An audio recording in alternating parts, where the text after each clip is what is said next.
నీ గురించే మాట్లాడుతున్నాను నేను. నీ గురించే. ప్రాబ్లమ్ ఉందని ఇంట్లో కూర్చున్నారు కదా! కూర్చున్న వ్యక్తి గురించి నేను మాట్లాడుతున్నాను.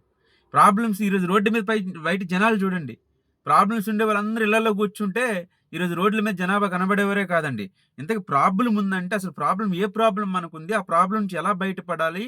బయటపడాలంటే నేను ఏం చేయాలనే దాని గురించి బయటకొచ్చి మనం ఆలోచించాలి. ఫైట్ చేయాలి. ఇళ్లల్లో కూర్చుంటే సక్సెస్ అయిపోతే, ఈరోజు ప్రతి ఒక్క వ్యక్తి కూడా ఇంట్లో కూర్చొనే ప్రాబ్లమ్స్‌ని సాల్వ్ చేసుకునేవారు. బయటికెందుకొస్తారు? ఈరోజు కష్టపడకుండా ఏది రాదండి. నాకు తెలిసి 98% ప్రాబ్లమ్ సొల్యూషన్ అనేది ఓన్లీ డబ్బు మాత్రమే. మనీ మాత్రమే. 98% ప్రాబ్లమ్ సొల్యూషన్ ఓన్లీ మనీ.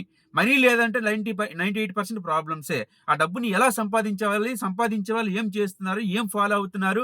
ఒక ఇండస్ట్రీలో ఉండే వ్యక్తి ఆయన ఉన్న ఏదైతే ఒక వ్యాపారం కావచ్చు, ఒక ఉద్యోగం కావచ్చు, దేనిలోనైనా సరే ఉన్నత స్థాయికి వెళ్ళాలంటే ఉన్నత స్థాయికి వెళ్ళే వ్యక్తి ఏం చేసాడనేది మనం ఫాలో అయితే ఖచ్చితంగా మనం ఉన్న ప్రాబ్లమ్స్ బయటకొస్తాము. ఏదైతే సిస్టమ్ ఉందో ఆ సిస్టమ్‌లో మనం మంచి స్థాయికి వెళ్తాం. అంతేగాని ఇంట్లో కూర్చొని ప్రాబ్లమ్ సాల్వ్ అయిపోవాలంటే అది ఎవ్వరి తరం కాదండి. రండి. బయటికి రండి. బయటికొచ్చి పని చేయండి. మీ ఫ్యామిలీ గురించి పని చేయండి. మీరేంటో చూపించండి. ఈ సొసైటీకి మీ పవర్ ఏంటో చూపించండి. మీరు ఒక 10 మందికి రోల్ మోడల్ కావాలి అంటే ఫస్ట్ ఆఫ్ ఆల్ మీరు బయటకొచ్చి ఫైట్ చేసి మీరు సక్సెస్ అయ్యి చూపిస్తేనే మరో 10 మందికి రోల్ మోడల్ అవుతారండి. అంతేగాని ఇంట్లో కూర్చుంటే ప్రాబ్లమ్ సాల్వ్ అయిపోతే ప్రతి మనిషి ఇంట్లోనే కూర్చోవాలి అందరూ కూడా. బయటికెందుకు తిరగాలి అలాంటప్పుడు? ఫైట్ చేయండి. రిక్వెస్ట్ చేసి చెప్తున్నా.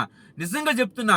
మీ దగ్గర డబ్బు లేకపోతే మీకు కట్టుకున్న భార్య కూడా మీకు రెస్పెక్ట్ ఇవ్వదు. మీ ఇంట్లో వాళ్ళు కూడా మీకు రెస్పెక్ట్ ఇవ్వరు. మీ ఊర్లో వాళ్ళు కూడా మీకు రెస్పెక్ట్ ఇవ్వరు. మీ చుట్టాలు కూడా మీకు రెస్పెక్ట్ ఇవ్వరు. మీ ఫ్రెండ్స్ కూడా మీకు రెస్పెక్ట్ ఇవ్వరు. మీరు ఫైట్ చేయండి. డబ్బు సంపాదించండి.